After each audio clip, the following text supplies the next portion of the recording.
So the one bit of progress today is checking that when that's on full lock, that the position of this arm isn't too far forward.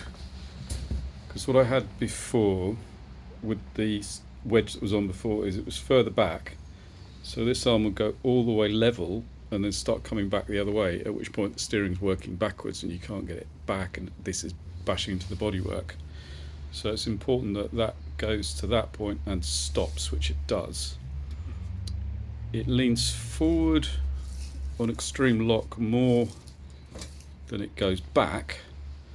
So ideally, for the steering geometry, it should be just a little bit further forward. However, that then causes problems with this, which is extremely close, even with the gearbox offset, and things are extremely tight down the other end as well. So I'm happy with that compromise.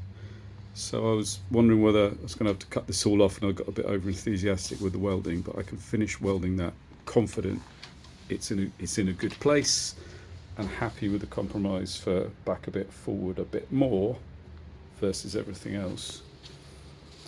While it was on the jack, I was also pondering jack the thing right up and then support the engine on a frame and then drop the car, roll it back, which might be possible in here, but by the time I've got a trestle across, it's very, very tight. So I think I'd probably rather do it with the big jack outside, where I've got much more space for putting beams and things across. But I know that it's possible to do that. So I got it up and I was holding all the weight, and I could have pulled the front out and rolled it back. So it's feasible, just not sensible.